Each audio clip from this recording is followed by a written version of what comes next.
Um, we can send it to you guys right after this. Okay. So cool. Hello, everyone. So far, my name is Akeem Highland. I'm a loan officer, loan mortgage advisor with Nations Lending. I'm here joined with Ty Lohman. He's a realtor. Go ahead. You can introduce yourself, Ty. Hello, everybody. I am Ty Loneman from Exit Realty Urban Living. Thank you for joining us tonight. Hope we can give you guys some information on purchasing and obtaining a rental property. Yeah. So the first things first, what we're going to do real quick, we're going to run through the typical process on how you buy any house, whether it's a single family, a multifamily, an investment property. So just to give you guys some context on how the process works. And then we're going to go into some strategies on how you can go ahead and get your rental property. Okay, so the first thing we want to talk about, let's see if we can get this to participate. Cool. Is basically like why it's so important for people to jump into the market now. Okay, so as we can see, like in this market right now, prices are jumping up at record-breaking numbers. We have I can't talk. We have inflation happening at more than 10%. Okay, so whether you're buying or renting, in some areas rents have gone up despite the moratorium. You know, landlords are still collecting rent. But when you are buying a house, every time you make a payment, you're paying down that balance. It's kind of like a savings account because your value of your house is staying the same. Okay, so if you buy a house for $100,000, every time you make your $1,000 payment, you have that equity. Okay, so within 20 payments, you're done paid off 20,000. When you go to sell your house, it most likely is going to be the same value when you bought it, or even higher. All right, so that's a reason why you want to buy a property and get into the habit of having your assets be real estate. Okay, and owning a home in America is the greatest investment you can make. All right, so we know that when people are buying these homes, that they have it set up to where every year you're getting a little bit more for your investment. All right. So even if you're not experienced, the house will basically maintain itself. I mean, there are things that come up, obviously repairs, maintenance. Those things are uh, unavoidable, right? So you might as well be maintaining a property that's your own rather than maintaining a property that belongs to someone else. Okay, and a lot of times, even in New York City, we have it so that way your rent will increase by at least 2 or 3% every year, and in other states and other neighborhoods, it can be higher. All right. There was a study done last year that surveyed most Americans that are middle class, and they came back that they all, well, not all, they came out that they all thought that real estate was ranked fairly high, but 35% ranked real estate as the number one strategy for long-term investing over stocks, over Roth IRAs, and startup businesses. All right, so here's a few of the stats compared to why people are looking to invest in real estate more than any other kind of bond or asset. Okay. So yeah, we touched on this just a short while ago. Um, a lot of times, like, we put a lot of pressure on wanting to buy a property. When in all reality, if you make it a goal and you make it something that has to happen, it will definitely happen. Okay, like we're gonna touch on later all the strategies on how to get into real estate, the different ways that you can come up with your down payment, um, saving strategies, things like that, different neighborhoods. We're gonna have Ty talk about different neighborhoods that are favorable to investment properties over others, and definitely set you up to get the ball rolling to get into the market no matter where your starting point is. Okay. I can tell you right now that with the market in New Jersey, for example, has grown more than 11% just in Newark. So that means the houses that were $300,000 last year are now worth $330,000 this year. And that is without anyone making any repairs or adjusting any of the fixtures. Like it's literally just appreciating that rapidly because with the rates at an all-time low, everyone's buying and there's more buyers in the market than there are anything else. Okay. So this is one of the examples that we just touched on. The cost of waiting is so high because we know that the market is going to continue to appreciate, maybe not by 10%, but we're on track to appreciate by 6% next year and then 3% the year after that. All right. So if you look at this little chart, you'll see that today the house that's worth 300,000 by January, which is only 4 months away, it'll be worth 318, and then best believe by January 2023, it'll be worth close to 330. Okay, so that's just the rate of appreciation that we're going through. So don't push it away. Like don't have that feeling of I'm gonna wait till I'm emotionally ready, or there is gonna be no flag waving that's gonna tell you when you're ready to buy this home. You just need to jump into it and just trust yourself that it's gonna work out, or do it the way we're gonna talk about today, where your tenants will pay your mortgage, so it's less stress on you to have to come up with those payments or come up with the cost of repairs and maintenance. Okay. Power of equity. These are some stats that we just touched on for the next years to come. So the same house that's worth 300,000 by the end of this year, by the end of next year is 318. Following year is 330, 333, and the following year is 350. So imagine what those numbers would be if you were buying a house that was 500,000 as a multifamily, that's also growing at that same rate. You can see increase of almost $100,000 over the next 5 years, just from sheer appreciation and the power of having equity in your property. So the way we're going to determine how much you can afford, obviously, is going to come based on your income. So we're going to use your pay stubs, your tax returns, your W-2s, and we're going to basically see how much debt is eating away at your income, and that ratio is called your debt to income ratio. All right. We're also going to look at your assets, meaning how much money are you willing to put towards the deal, and how much money do you have in reserves. Now, reserves can be used from your 401k, your pension plan, your Roth IRAs, different things that will show that if you needed to, you can access the cash. It doesn't necessarily have to be cash in your bank account. And obviously, we're going to look at your credit.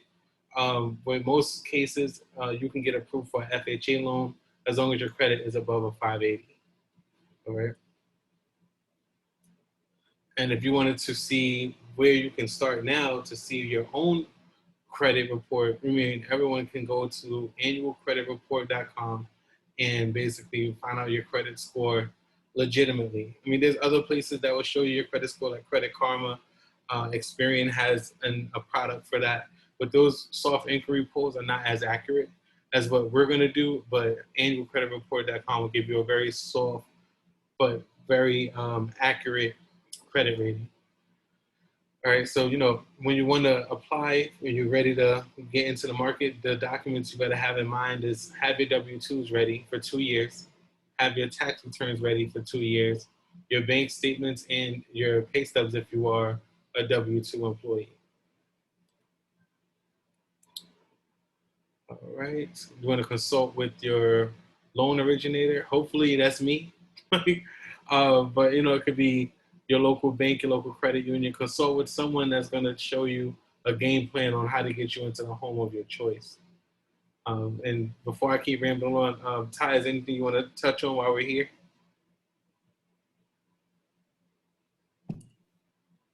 Yeah, I was actually going to say, King, right now in the market, as it relates to investment properties, multifamilies, the appraisals or the values are really going sky high. And this is, of course, I sound real salesy to say right now is a great time to buy, but it actually is.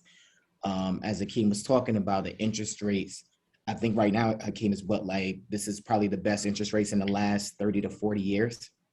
Yeah. Am I correct in saying that? Yeah, you are, for sure. So just reiterating what he's saying, I think right now is definitely a great time to buy. I purchased a multifamily about 15, 20 years ago. I purchased it in Newark. The value at that time, or that the going rate, was $135,000 for a 3-family. That same property today, which I don't have, is worth $415,000. So I'm not saying that if you wait another 15, 20 years, that is going to be 600,000 or 700,000. However, just look at the amount of money that it went up within 15 to 20 years. And who's to say it's going to be at that amount in the next 20 years? It definitely could be higher or more. So, Yeah, for sure. You know, as they say, the prices today are not the prices they were yesterday. You know, so you know that's a real thing when it comes to real estate. So you know, you're pre-qualified. What do you do now? All right. So once you apply for the loan, once you get your pre-approval and you contact your realtor, it could be Ty Loman, it could be, you know, whatever local realtor in your local market. The mortgage process is pretty much the same, and this is going to work out the same also when you're dealing with investment properties as well. So the way it's going to happen is you're going to get pre-approved, then you're going to find a home. All right, those 2 steps right there is going to be the most crucial in making sure you're setting yourself up for success. And that's why it's so important to vet your lender and make sure that they're not afraid to tell you what you need to do to make sure you're in the best hands possible. Because a pre-approval is just a sheet of paper. You need to know that when you get that pre-approval, it's actually going to close. And you want to ask your lender, what is my DTI? What is my debt to income ratio? How confident are you in my pre-approval? So that way, you know that when you do go out here and you are searching for a home, that your pre-approval has some weight to it. All right. So once you find a home, you're going to go ahead and process an underwriting. Underwriter is basically a gatekeeper for the bank. It's the gatekeeper for the bank's money. They're going to second check. They're going to check all the work that your lender's done, and also ask you to update your paperwork if it's been over 30 days since you applied for the loan. So once they update your paperwork, they're going to confirm that you can afford this loan. And then based on the home and the condition of the home, you may actually receive a conditional approval. Conditional approval is basically them saying, we'll approve you if you do X, Y, and Z.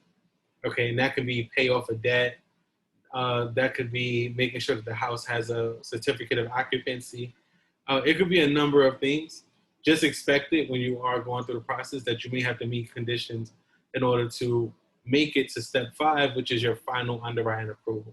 So once you get to step 5, you've met all the conditions. You either paid your debts, you increased your credit, you got the CO for the house, and now you get your final underwritten approval. And after that, that's when we're going to redisclose your loan, and that's when you're going to find out for the second time a more concrete number on what your monthly payments are going to be and how it's broken down between your principal and interest, taxes, and insurance. Okay, and once you sign your closing documents, we get the clear to close, and you're off to move into the home. All right, so now that you know the mortgage process, we're going to talk on how this pertains to you as an investor, right? Because investors follow these same process, but it can be either a lot faster and a lot harder at the same time. Okay, so basically, you want to determine your way of entry, and when we say that, it's how are you going to be an investor? How are you going to determine how you get into the market? All right, so like Ty, when you bought your house, what loan did you use to buy your house? Well, that particular property, that was actually the first one I was talking about. That was definitely a FHA. Okay.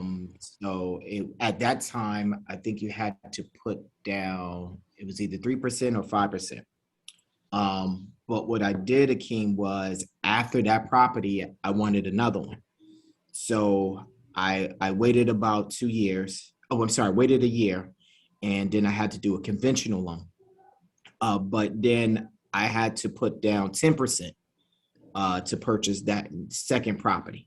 But to answer your question, I used the FHA loan, and I lived on the third floor of the three-family house. Awesome. Cool, man. Like when we talk about determining your way of entry, we're basically saying you don't always have to go the route that people tell you, like through all these gurus, right? You don't always have to put down 20% to be an investor. All right. You don't have to always get a hard money loan to be an investor. You can do these things with an FHA loan. You can do these things with a VA loan. You can do these things with conventional or USDA loan. It really is going to depend on your situation and how you feel comfortable. If you want to be a landlord who is jumping in the market for less than 20% down, you may have to live in that property for a little bit and then move on after that. It's like a stepping stone. Because a lot of times with hard money or conventional for investment properties, you have to put down, like Ty said, that 10%, or in some people's cases, 20% these days to get those investment properties. All right. So here are a different array of loans. These are very popular loans that we do. So you have the conventional loan, and conventional loans are good for someone who has higher credit, typically, because conventional loans they go really smoothly when your credit is above a 680. All right. We have products with conventional loans that are 3% down for a single family. However, once you go up to 2, 3, and 4, your down payment can be much higher. All right. But one thing to keep in mind about a conventional loan is that your uh, mortgage insurance it falls off once you have paid off 20% of the loan. So basically, once you get 20% equity, you have your insurance payment drop off. For some people, it can be as much as $300 that was also taken off of your payment. So that's great. With FHA, the going rate right now for your down payment is 3.5%, and that's across the board. You do FHA, you can buy anything from a 1 family to a 4 family with only 3.5% down. And that means if the house is $300,000, you can buy that house with, I think the math is like 11,000 or 11,500 would be a down payment. Super, super easy to get, and very, very convenient for having that low threshold when it comes to buying these multifamilies. All right. Well, with USDA, we don't do too much of it in the city. USDA are basically agricultural loans. They're loans for rural areas. And then for VA is loans for veterans and active military. Okay. So I think what we want to focus on are different ways for you to rent out a property and house hack. All right. Now, I know with me, I see a lot of houses, people are finding a way to get a tenant. Like they take single family houses and they change it into two. They get the permits and get the city to sign off to change it into two. Uh, they're just buying 2 or 4 family units and having their tenants pay their mortgage. They're renting out bedrooms in their single family house. If you don't want to buy a big multi-family property, people are renting out bedrooms or in-law suites inside their single families. They're even taking the bonus units and changing them into Airbnbs. They're making money like that if you don't want long-term tenants. People obviously, they rent out attics and basements. I don't recommend it, but it's been done. Some people, if they have a huge backyard or a very big driveway, they're putting RVs there and renting those out to short-term renters like Airbnbs or Verbos. If you have a big parking garage, and especially if you live somewhere like that's congested, like Brooklyn or certain parts of Jersey where parking is scarce, you could rent out parking spots. People rent out parking for just a month to put your car in the yard, in a lot. In a lot. So there's like 100 different ways for you to pretty much. Oops. Let's see. Where is it? Yeah, there we go. So there's 100 different ways for you to become a landlord and house hack and make some income off of your property. So the way we want to talk about really is with 203K loans. 203K loan is a FHA product, and it's a construction loan. The FHA product allows you to put down 3.5% on the property, and also finance the construction costs. Ty, what neighborhoods would you recommend for someone trying to buy with a 203K loan that will make them basically pay the lowest out of pocket for their home, for their housing expense? Okay. So if you're in Essex County, I would say definitely East Orange, Newark, Irvington, Orange, Union County, maybe Plainfield, Union, Rawway, in Middlesex, maybe New Brunswick, Perth Amboy.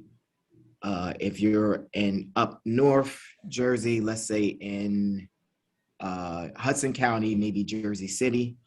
Those are primarily some nice areas to utilize those type of loans. I can't really speak much on New York.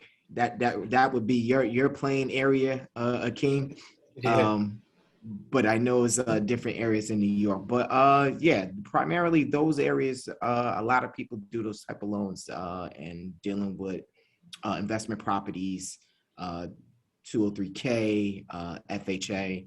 So primarily those areas, they do pretty well for those type of loans. Okay. So if I was in, you say East Orange, how much is a 3-bedroom going for in East Orange? As an apartment, like renting an apartment? Yeah, like if I bought a multifamily house and I was renting out the 3 bedrooms in there, how much rent should a buyer expect to get for a 3-bedroom in East Okay. Orange? So I was actually this past weekend, I was showing 2-bedroom apartments in East Orange. The apartment I was showing Akeem was going for $1,900. Wow. This is East Orange. And I grew up in East Orange, so I know East Orange pretty well. I've also been showing apartments in Irvington and in Newark. It's ranging anywhere from 15 to, and those are 2 bedrooms. Now we're talking about 3 bedrooms. You're looking anywhere from 17 up to 2,100. Okay. And those are the range. And reason why there's a range is because of it also has a lot to do with the size. If it's on the first floor versus the second floor, if it's just 1 bathroom or 2 bathrooms, the size of the kitchen, the porch. So a lot of things, play a factor when it comes to the amount of rent that you will pay for these apartments. Okay, cool. And how much are the houses going for, let's say in East Orange? Like for a 3-family house, what would be like the price range? We're looking anywhere from 380 to 490, almost 500,000. Okay, cool. So Depending on if it needs work.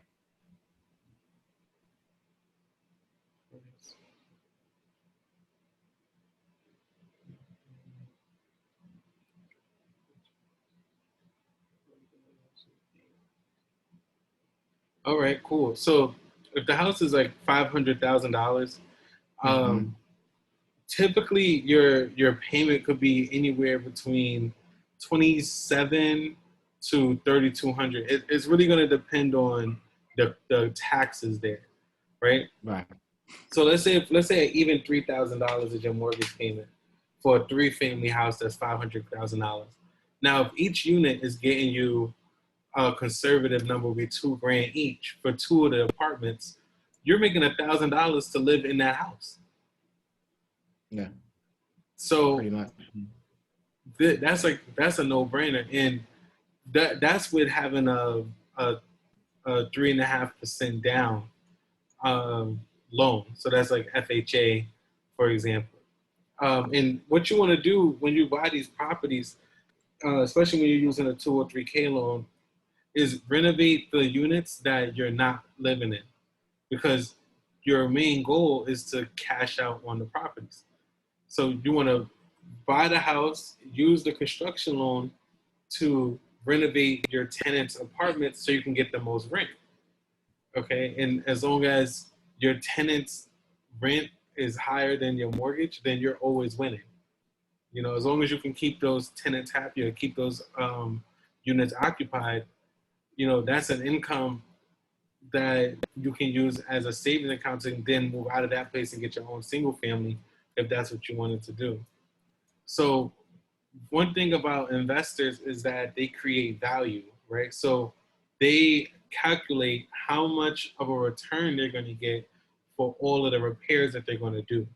All right, and that's how home buyers that are using these construction loans, that's how they want to think also. And this is why you consult with your realtor, um, or okay, your realtor or your lender to say, hey, I want to do certain things. I want to improve the kitchen. I want to redo the floors, maybe even redoing the garage. One thing I seen someone do in Patterson was he put solar panels on his house, and then when he rented it out, he had all utilities included because his electric bill was so low, and he actually ended up getting more money for rent because he wasn't paying a full utility bill. So you know, it's just being clever. Another thing that gets people to rent and pay more in rent is having a laundry room. Um, People love not having to go to the laundromat. So these Sure. small things, yeah, and a washer dryer, cause you can buy the whole set for $1,200. And these small things will get you more than $100 more in rent. So it pays for itself, honestly. When you're Hakeem, looking at these what kind of properties. interest rate? What kind of interest rates do you get for conventional versus Mhm. FHA? Okay, cool. So for a conventional loan right now, if you had, let's say, tier 1 credit, and you're buying a single family home, your interest rate would be in the high twos.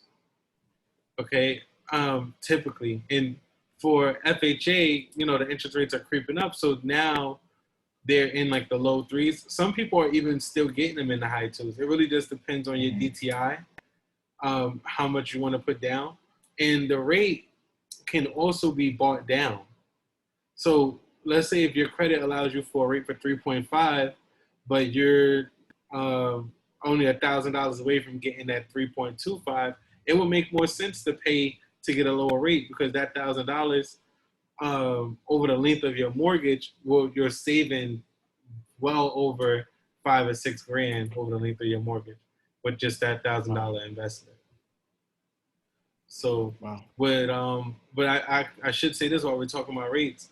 Construction loans, FHA 203K loans, they typically have a slightly higher rate, but we are pumping them out. Like I just did one. I'm closing on a 203K on Friday, and we got him a rate of 3.25. Mm. So we got him a great rate for that product, and he bought a 2-family.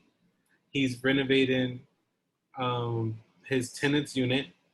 The mortgage is around 2,900, and his tenants are paying him $2,000. So he's going to be living there for $900 a month, and then probably by the end of the year, or by the end of the full year of him living there, he'll move out, and then he'll be collecting from the unit he's living in another 12 or 1,500. So you Wow. know he's going to cash out for $500 a month on that property, just from utilizing this property. I'm sorry, this product. Nice. So here's some things that I pulled up. Is basically going to tell you the difference between a standard and a limited. Because the thing Akeem, do is, you have this on your screen, or is this something you can share with us? oh, you can't see my screen? No, well, at least I can't. Maybe it's me. Hold on, let's see.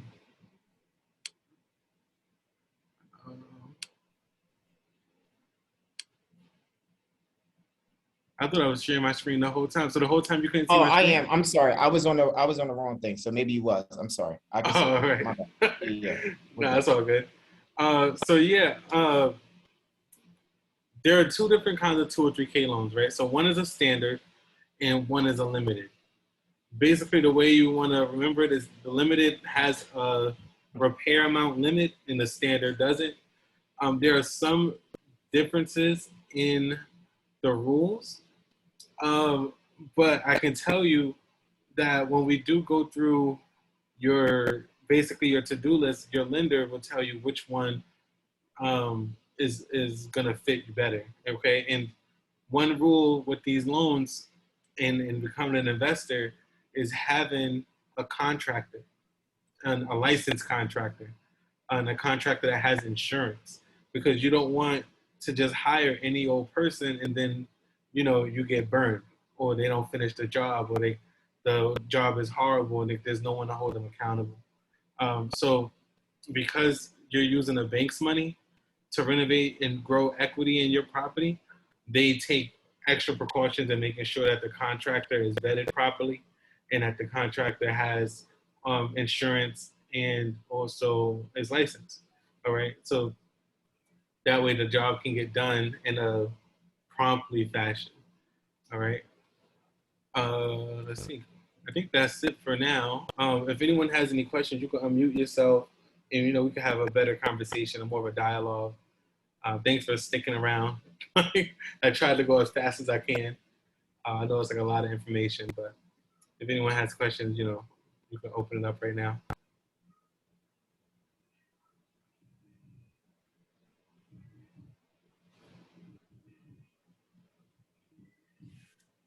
I have a question. Okay. Oh wait, no, wait. I'm sorry. Sierra has her question. Okay. Do the lender refer contractors if you don't have one? Okay. So I'm gonna tell you based on me personally. I don't refer contractors because, and honestly, it's really because um, we want you to we want you to pick a contractor that has your vision, and also the bank doesn't want to be liable for that contractor. And like that's like the real reason. It's like if I refer you if I refer you a contractor, then you're gonna basically hold me accountable for that contractor. You know what I mean? Like if he didn't do a tile right, if the kitchen didn't come out the way you thought it was gonna come out, then you're gonna say, well, this is the bank's contractor, and it's the bank's fault. And that's far from where we are in this process. So you can pick as many contractors as you want. You can see as many bids as you want. They're all going to have to give you a bid, which means they're going to have to tell you how much their work is going to cost, how much the labor is going to cost, how much the material is going to cost, and also give you a timeline. And then based on those things, then you determine who you want to go with. And then also with the bank, what they do is they require that the contractor have two references from their most recent jobs. So they'll say, all right, I need your last two jobs, I need pictures, and I need the person's contact information. And that's part of the vetting process. So we don't refer to contractors, but we make sure that they are real solid when it comes to getting these kind of products. Now, how do they get paid, Akeem? The contractor?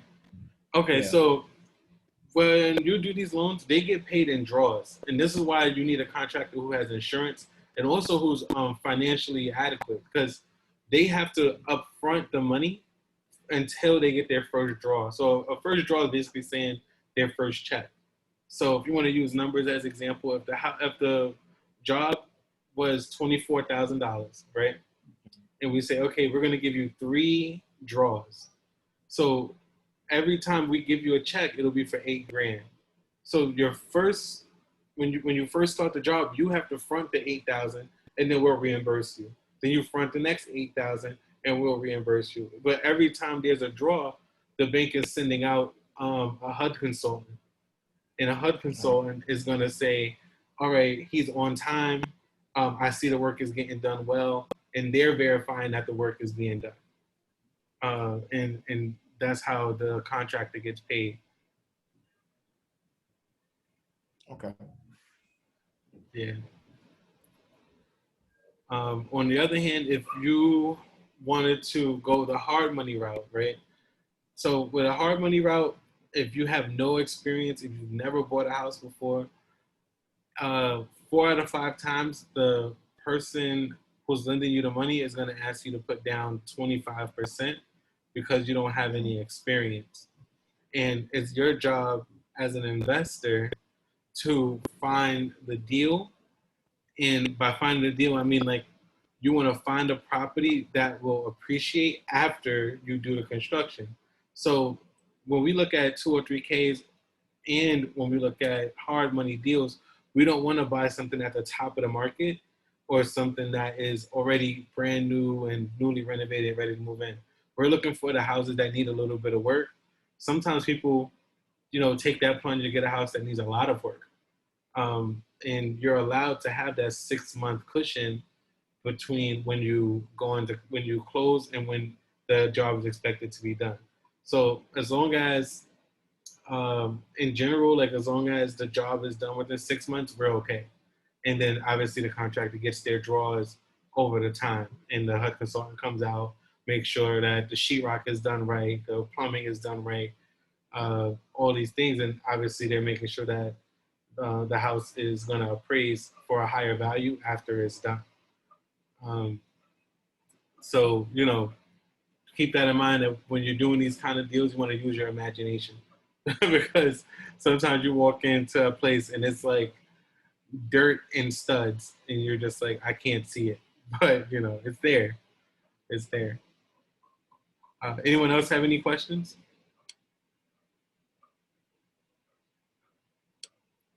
Let's see. I have a question. Sure. So when it comes to the loans, do you go to the lender and tell them what kind of loan you want, or do you go and you tell them your plan and then they give you different options? So if I'm trying to buy like a multifamily home, will they tell me what's the best loan for that home? Or if I'm like, they're like, this is just what you get approved for and you choose what type of house to get? No. The lender, you tell them your plan, and then they're going to choose the best loan that you qualify for. So Okay. if you want to buy a multifamily house that's turnkey and ready to move in, then, they're going to base that loan based on how much money you want to put down towards your down payment, what your DTI is, meaning your debt to income ratio, and based on your credit. So once they see your income via your pay stubs and W-2s, and then they review your credit report, then they're going to say, okay, if you go with an FHA, this is the down payment, this is your monthly payment. If you want to go conventional, this is your down payment, and this is your monthly payment. And then, there's a deeper conversation if you say, well, I'm okay with doing work on the house. And then they'll probably say, okay, well, here's a conventional construction loan, or here's the 203K loan, the one that we were just talking about. And this is how much you're going to qualify for with this kind of product. Okay, so it would be 2 separate loans if you wanted to do work on a home, or it would be like built into one? No, yeah, the 203K loan is everything is built into one. So you're gonna have your loan amount is gonna be whatever the house is plus the construction cost, and then once you add those two, that's when you get your loan amount, and that's what your monthly payment is gonna be based on. But this is not 2 separate loans. It's just adding the construction to the price of the house. Okay. All right. Thank you. No problem.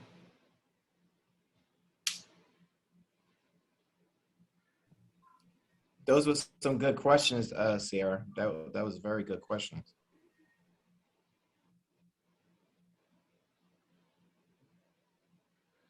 Yeah.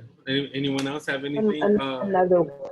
Yeah, Sure. I have it. I'm sorry, I have another one. Sure. Do you guys offer programs like say I was working with a first time home buying program?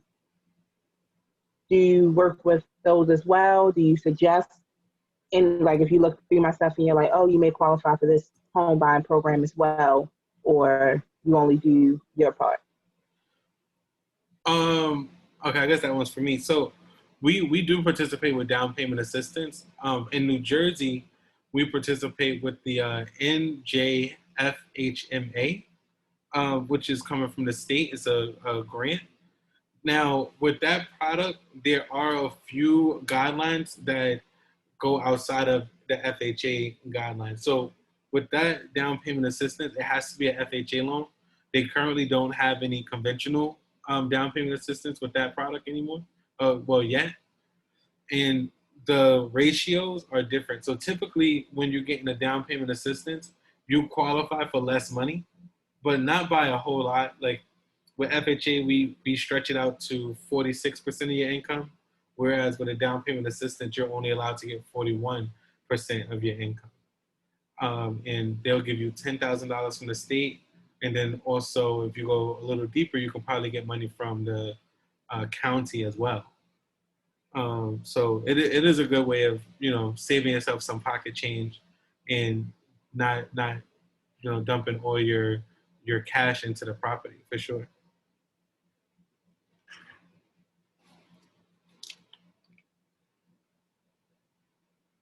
Were you looking to buy in New Jersey or in New York?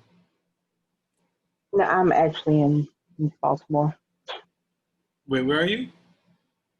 Baltimore, Oh, you're in Maryland. Baltimore. Oh, okay, cool. Yeah. So in Baltimore, I'm not too sure what the name of the product is, but I know that Nations Lending as a whole does down payment assistance in Maryland also. So you can get, um, down payment assistance. I know some products, they allow you to get down payment assistance of 3%, which is almost your whole down payment, especially if you're looking at FHA loan. So now you only got to come out of pocket half of 1%. So if the house is, $200,000, you can buy a house with only $1,000 down. Okay. Thank you. Yeah, no problem. Hi, what about persons like me? I was in New York and decided to relocate for the purpose of home buying. It was too expensive in New York. So I'm now in Connecticut. How do you think, how do you think it would work for me? Okay. Are you looking to buy a single family or a multifamily? Well, both. You want to buy two properties? No, I want to do both depending on how it would work out for me. Okay. Either I would do either a single family or either a multiple, depending on how it would work out for me at the time. Got you. Okay, cool. So this is a good question. And the reason why is because with FHA, you can use FHA more than once. For anyone who wasn't aware, and typically the way it works is you can go from owning a multifamily to a single with FHA when you're using it twice, but it's not as simple as going from a single family to a multifamily. And the reason being is that FHA will allow you to buy a better property that gives you a better quality of life. And they view that as you going from being a person who's living with tenants to someone who's not. That's a better quality of life. So basically what you will want to do if you want to do both is your first property definitely should be a multifamily. And then after that, you can use FHA again to buy your single family. Oh, fantastic. I didn't know that at all. I thank you so much. I've never heard that before. Thank you. Yeah, no problem. And if you If you want to take it a bit further, you can use FHA 203K loan, the construction loan, to make some renovations to your multifamily, get the highest rent possible. They'll use that income to qualify you for your second home also.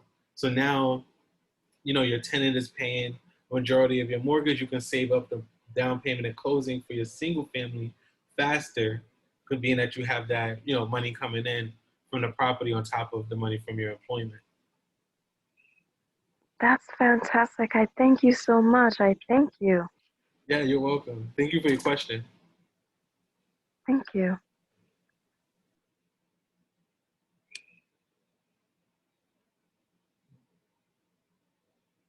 Yeah, Todd, you want to chime in on that? Buying a second property? Yeah, I mean, so I know a few people who are, I won't say rich, but well off. I know a few people that purchased their first property, held it for a few years. What they did at King was they refinanced.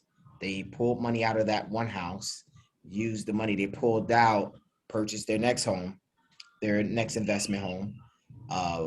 Put a large deposit on that, stayed with that house for a few years, pull equity out of that house, purchased their third home, waited a few years, pull equity out of that home, and kept going till I think they got up to like 6 or 7 homes, and they still own all of them as of today, and they're doing pretty well for themselves. And who's to say that none of you guys can do the same thing? And this will create, and it starts to create generational wealth. As King was talking about, a lot of people are looking into the stock market and different things. But if you think about it, if you purchased a multifamily home today, let's play it low. Let's say it was $300,000, right?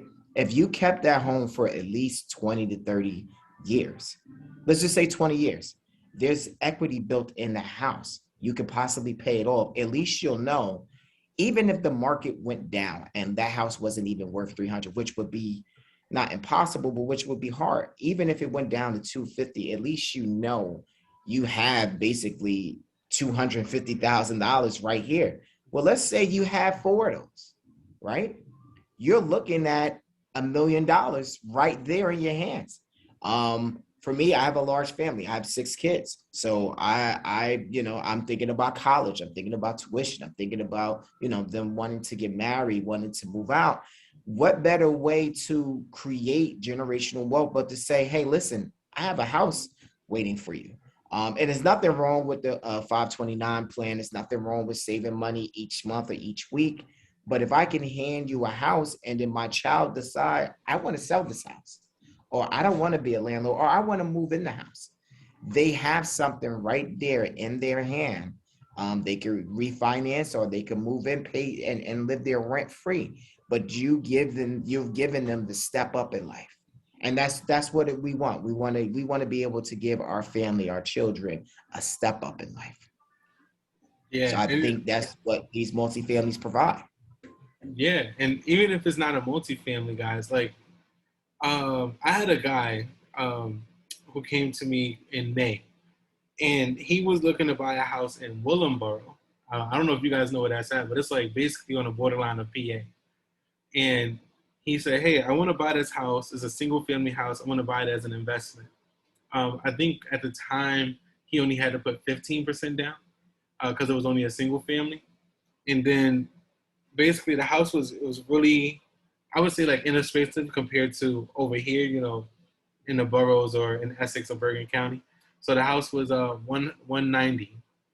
He ended up putting a 15% down and getting a 30-year mortgage. But then he asked me, "Hey, can you run it to tell me how much my payments would have to be if I wanted to pay it off in 18 years instead of 30?"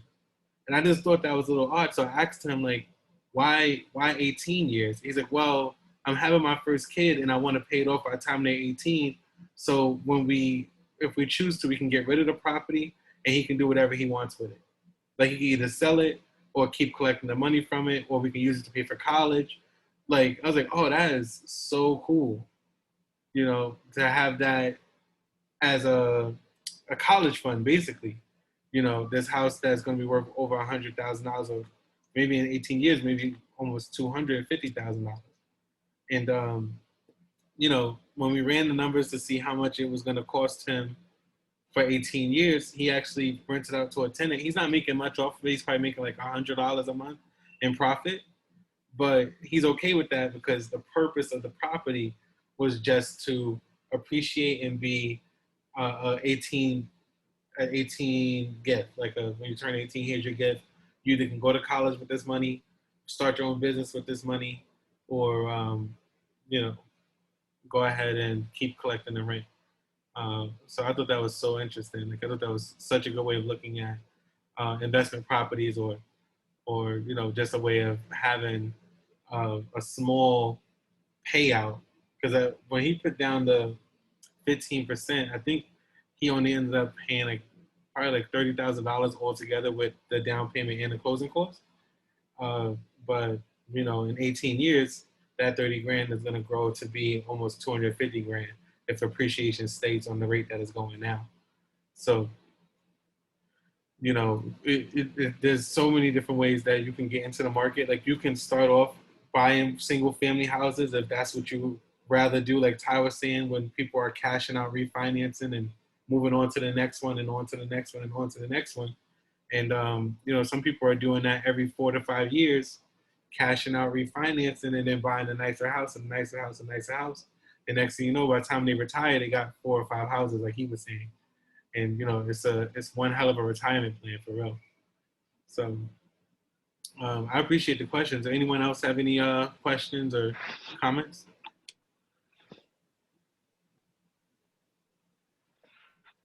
Yes. So, although I'm in Connecticut, I have a passion for working in New York, but I don't want the commute. So although I do want to do that multiple family to single family, it is one of my dreams to own an apartment in New York. Doesn't have to be a home, but I would like to own an apartment to have a place to rest and to work because I do have a huge passion for working in New York. New York, I love it. Mm-hmm. And I do have a dream of owning an apartment, although I'd love to purchase a home here in Connecticut. How do Okay. you think that could work out for me in terms of mortgage and affordability? So if you wanted to do both, I would say buy your multifamily in Connecticut first, because they're gonna, when you go to buy your second home or your apartment in New York City, at least you can have the rent that you're receiving from your Connecticut home be additional income. Because if you do it the opposite way, we're gonna have to take your mortgage payment and put that on your debt to income ratio. So your mortgage payment in New York, let's say if it's $2,000, that's $2,000 that you won't be able to use to qualify for the multifamily somewhere else. However, if you do it the opposite way, if you have a mortgage payment that's $2,000, but your rent is $2,000, now we can use all of your income to qualify you to buy the home or the apartment in New York City. Fantastic, understood. I thank you guys so much. This has been an incredible informational session today. You guys have been great, well explained, very knowledgeable, and have given great ideas to people like myself who would like to build generational wealth for their children. I think this is amazing, and I'm very appreciative of you guys and what you have chosen to give your time into today with us. Awesome. Thank you for that review. That is awesome. Thank you. I appreciate that. Thank you. Right. So if that was the last question, I guess we'll go ahead and wrap up. It's been about an hour. We're going to, you know, reach out to everyone, send this recording. Ty will, you know, reach out to you guys and see if you want to start looking at houses, maybe send some listings to you. But we definitely appreciate you guys sticking with us this whole time and giving us your time and attention. It's been great. I love doing this for you. So thank you. Thank you both. Thank you, guys. Have a great evening. You too. Thank you.